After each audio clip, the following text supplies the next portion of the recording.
Good morning, children. Let's continue the class. Chapter 3rd, Subject English, Pronouns. Grammar topic, Pronouns.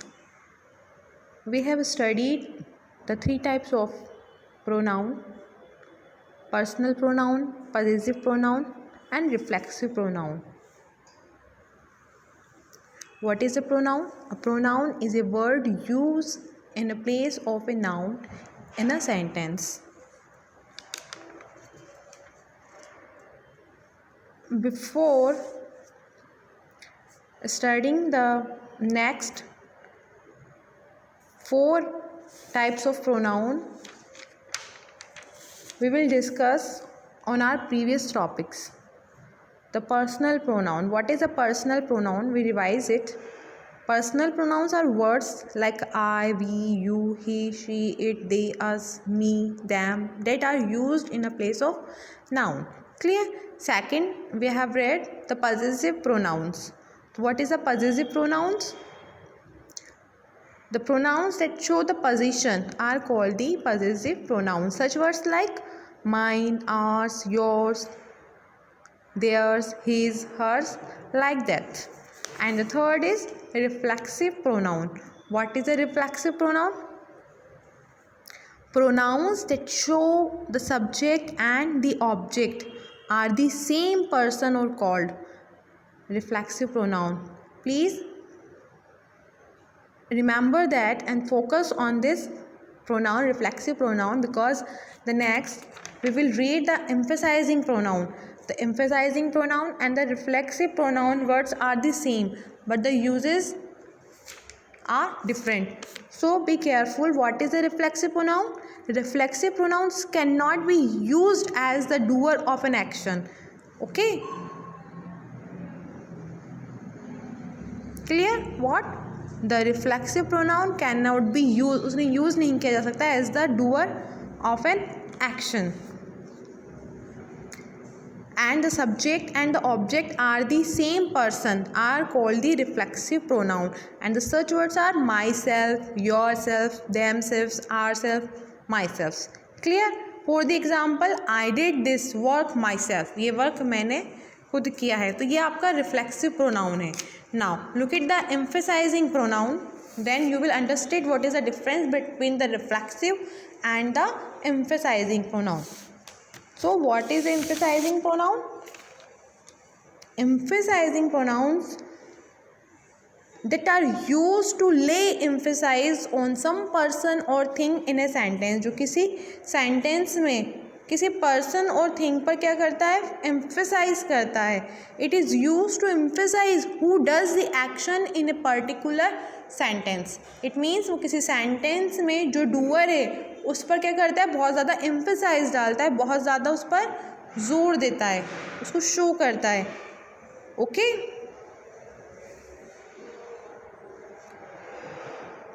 For the example, you can check. Arjun himself told me the story. Arjun himself. देखिए अब अर्जुन जो है, remember one thing, जो subject है उसके just बाद उसी का रिफ्लेक्सिव प्रोनाउन आएगा या एम्फेसाइजिंग प्रोनाउन आएगा. रिफ्लेक्सिव और emphasizing pronoun both are the same, like himself, ourselves, yourselves, myself, themselves. ये सारे वर्ड्स रिफ्लेक्सिव प्रोनाउन में भी आपके यूज़ होते हैं और एम्फेसाइजिंग प्रोनाउन में भी यूज्ड होते हैं. सो तो रिमेंबर थिंग दैट कि Arun himself told me the story. Arun ने खुद ने मुझे ये स्टोरी सुनाई. तो यहाँ पे Arun himself told me the story. यहाँ पे ऑब्जेक्ट सेम नहीं है, यहाँ ऑब्जेक्ट क्या है? स्टोरी और मी. जबकि हमने सब्जेक्ट के लिए हमने एम्फेसाइजिंग वर्ड यूज़ किया है. Clear that? नेक्स्ट देखिए, we ourselves painted the ball. We ourselves, we क्या है? हमारा सब्जेक्ट है और सब्जेक्ट का ही एम्फेसाइजिंग हमने वी का क्या बना लिया? आवरसेल्व्स. तो वी आवरसेल्व्स यहाँ पे क्या हो रहा है? What's the action in a particular sentence. Clear that? We emphasize who does the action in a particular sentence, हम उस पर एम्फेसाइज डालते हैं उस जो सेंटेंस में कोई पर्टिकुलर एक्शन कर रहा है। इट मीन्स हम सब्जेक्ट पर ही जोर डालेंगे, बट इस तरीके से कि वो ऑब्जेक्ट ना बने। रिफ्लेक्सिव प्रोनाउन में सब्जेक्ट और ऑब्जेक्ट सेम होते हैं। इट मीन्स सब्जेक्ट वी है तो ऑब्जेक्ट हो जाएगा आवरसेल्व्स, अगर आई सब्जेक्ट है तो ऑब्जेक्ट हो जाएगा माई सेल्फ। क्लियर? बट यहाँ पे ऐसा नहीं है, यहाँ पे सब्जेक्ट और ऑब्जेक्ट दोनों डिफरेंट होते हैं, और जो एम्फेसाइजिंग प्रोनाउन होता है वो सब्जेक्ट के जस्ट बाद आता है, in the sense of by. Arun himself told me the story, Arun ने खुद ने मुझे ये स्टोरी सुनाई है, तो हम यहाँ पे एम्फेसाइज डाल रहे हैं अरुण पर कि अरुण ने खुद ने मुझे ये स्टोरी सुनाई है। वी आवरसेल्व्स, हमने खुद ने पेंटेड द वॉल, ये वॉल पेंट किया है, तो यहाँ ऑब्जेक्ट नहीं है आवरसेल्व्स, ना ही हिमसेल्फ यहाँ पे ऑब्जेक्ट है, दोनों ही एज ए सब्जेक्ट आ रहे हैं यहाँ। Clear that? So in the above sentence the pronouns himself and the ourselves are used to emphasize the noun Arun और pronoun we, they are called the emphasizing pronoun. Clear thing? ये जो आपका emphasizing pronoun है वो किस पे effect डाल रहा है, जो सब्जेक्ट या नाउन है, सब्जेक्ट है जो नाउन या प्रोनाउन है आपका। फर्स्ट में हमने अरुण पढ़ा, Arun is a noun and the we is a pronoun. It means that जो आपका सब्जेक्ट होगा, हम जब सब्जेक्ट पर जोर डालेंगे, एम्फेसाइज डालने के लिए यूज़ करेंगे, वही हमारा एम्फेसाइजिंग प्रोनाउन कहलाएगा। ठीक है? The words are the same but the usages are the different. Okay? In a reflexive pronoun the action does not pass from the person or things to another person or things, but it reflects back to the same person or thing. Like I did my work, I did work myself. तो यहाँ पे I कौन है? Subject है, और myself is object, but the both are the same, I और myself, subject और object दोनों सेम होते हैं in the reflexive pronoun. Clear? Although the reflexive pronouns and the emphasizing pronouns are same words, they are used in completely different ways. Okay? Are the same words but they are used in a completely different way. The easiest way to tell the difference between the two is to identify whether or not the subject and the object are the same person or thing. If so, then the words like myself, himself, etc. are reflexive pronoun. If not, then they are the emphasizing pronoun. What the meaning of this? अगर आपका एक sentence में आपका subject और object दोनों ही same person के लिए आ रहा है, सेम इंसान के लिए आ रहा है या सेम थिंग के लिए आ रहा है, तो वो आपका रिफ्लेक्सिव प्रोनाउन है। सब्जेक्ट और object, remember one thing what I said, subject और ऑब्जेक्ट दोनों ही आपके सेम है, यानी कि आई ही आपका सब्जेक्ट है और आई ही आपका ऑब्जेक्ट है। तो ऑब्जेक्ट में हम आई तो नहीं लिखते, ऑब्जेक्टिव फॉर्म क्या होती है? माई सेल्फ, हिमसेल्फ, ठीक है, आर सेल्फ, तो ये आपका ऑब्जेक्टिव फॉर्म है। अगर सब्जेक्ट की ही ऑब्जेक्ट में ऑब्जेक्टिव फॉर्म आ रही है, इट मीन्स डेट वो आपका रिफ्लेक्सिव प्रोनाउन है। Clear?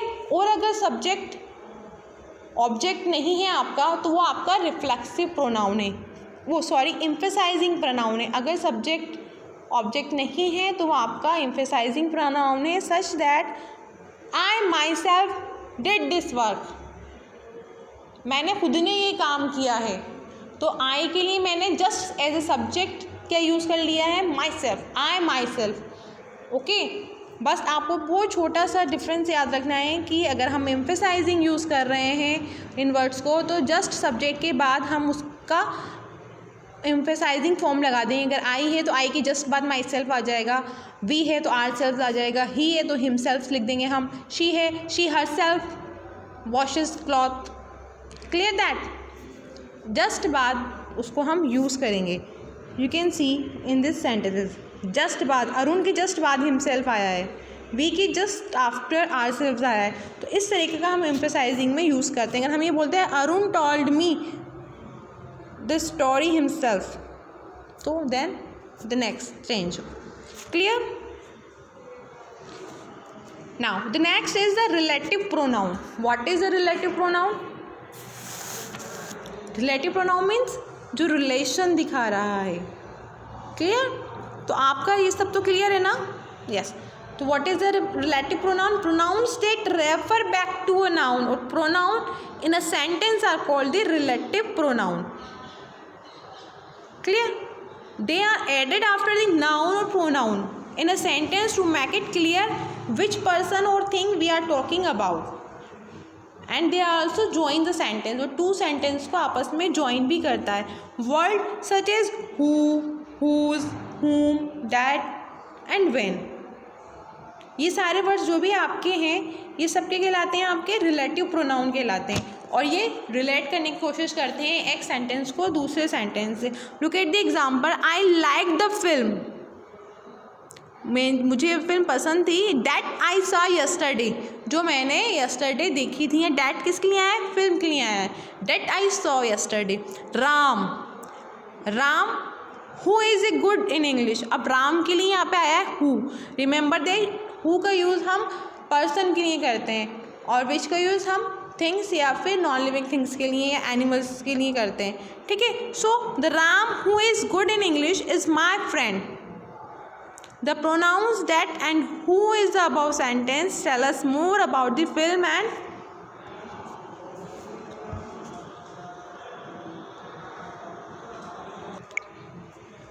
yes. So understood this. The relative pronoun is वो relation बतलाता है. Relative pronoun means वो relation बतलाता है जो हमारा फर्स्ट हमारा जो पर्सन है उसी के अकॉर्डिंग हम क्या लगाते हैं उसमें ज्वाइन कर देते हैं सेंटेंस को. विच, whom, whose, when ये सब क्या आपके रिलेटिव प्रोनाउंस हैं. You have to learn these words. Okay. So relative pronoun back to a noun और pronoun in a sentence are called the relative pronoun. Clear? Next है आपका demonstrative pronoun जो कि डेमोस्ट्रेट करता है. What is the meaning of this? The that point at a specific person, places, things और ideas. Demonstrative pronoun जो होता है आपको किसी चीज़ को इंडिकेट करने के लिए हम यूज़ करते हैं. इंडिकेट करते हैं, पॉइंट आउट करते हैं. तो हम पॉइंट आउट किस वर्ड से करते हैं? These, this, that, these, those. ये वर्ड जो हैं आपके वो डेमोस्ट्रेटिव प्रोनाउन में आते हैं. लाइक दैट मैं कहूँ दिस इज़ माई बैग. ये वाला बैग जो है ये मेरा है तो ये मैं पॉइंट आउट कर रही हूँ कि ये बैग मेरा है. तो this bag is this bag is नहीं, this is my bag. This is an apple tree. और अगर प्लूरल में हम देखिए दिस और डैट तो सिंगुलर होते हैं बट अगर हम प्लूरल की बात करें तो हम यूज़ करेंगे दीज. पास वाली चीज़ों के लिए हम दीज यूज़ करेंगे और जो दूर हैं उनके लिए हम दोज यूज़ करेंगे. These are my books. मैं इंडिकेट कर रही हूँ ये बुक्स मेरी हैं. Those are good boys. वो बच्चे जो हैं वो बहुत अच्छे लड़के हैं वो जो वहाँ खड़े हैं. ठीक है. So the pronouns this, these, that and those point at specific person, place, thing, ideas. So they are the demonstrative pronouns जो किसी चीज़ को इंडिकेट करते हैं, पॉइंट आउट करते हैं. That is an empty box. Those are the great ideas. Clear? So 4 words this, these, that and those are the this, these, that and those are the demonstrative pronoun. Clear? Any doubt? यहाँ तक किसी को कोई doubt हो तो आप मुझसे पूछ सकते हैं. क्लियर? तो डेमोस्ट्रेटिव प्रोनाउंस में भी सिंगुलर और प्रोनाउन प्लूरल. दिस जो होता है आपका वो सिंगुलर होता है. दिस और डैट दोनों ही आपके सिंगुलर होते हैं. दिस हम जो पास नियर की थिंग्स होती हैं उनके लिए हम दिस यूज़ करते हैं. डैट जो दूर होती हैं जो थोड़ी डिस्टेंस पर होती हैं उनके लिए हम डैट का यूज़ करते हैं. एंड दिस जो होता है वो दिस का प्लूरल होता है. यानी कि बहुत सारी चीज़ों के लिए जो पास रखी हैं उनके लिए हम दीज यूज़ करेंगे. और दोज जो होता है वो डैट का प्लूरल होता है. दोज यानी कि दूर रखी हुई many things. Clear that? Many things या people whatever. Clear? At last आपका है interrogative pronoun. That is very simple as the name shows the interrogative. Interrogative यानी that are use to ask a question in a sentence. जो use में लिए जाते हैं एक सेंटेंस के अंदर क्वेश्चन पुटअप करने के लिए are called the interrogative nouns. Such words देखिए अब don't be confuse between the relative pronoun and the interrogative pronoun. जो आपका रिलेटिव प्रोनाउन होगा वो एज ए सिंपल सेंटेंस होगा बट वो दो सेंटेंस में 2 वर्ड्स में रिलेशन बतलाएगा. ठीक है. राम जो कि मेरा फ्रेंड है Ram, who is my friend, is a nice guy. Clear? Like that. और इंटेरोगेटिव में who is that girl? Who is Ram? Ram कौन है? ठीक है. What do you want to buy? What do you want to ask? Which is your pen? Whose pen is this? Such words. Okay. Sorry. Whose pen is this? Not example of the pronoun. It is the adjective. Clear? So the pronouns that are used to ask a question in a sentence are called interrogative pronouns. Clear? Look the again. We use reflexive pronoun when the doer. आपका reflexive pronoun हो गया, emphasizing pronoun हो गया, demonstrative pronoun हो गया और interrogative pronoun हो गया. Clear? What is a reflexive pronoun? We use reflexive pronouns when the doer of the action is the same as the receiver of an action, and we use the emphasizing pronouns to emphasize the noun or pronoun in a sentence. Clear? That is simple. हम emphasize का use करते हैं किसी noun या pronoun पर emphasize डालने के लिए, और reflexive pronoun का हम यूज़ करते हैं जब doer और द रिसीवर दोनों सेम होते हैं. क्लियर? डेमोस्ट्रेटिव प्रोनाउन हम यूज़ करते हैं two point out at specific persons, things, ideas, etc. Interrogative pronoun to ask a question in a sentence. Clear?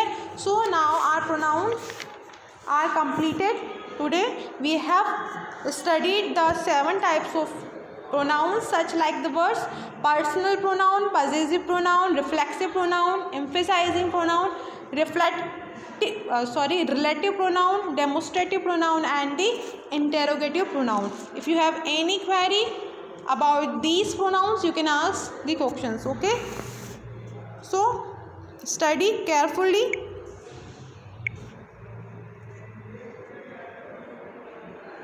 Thank you.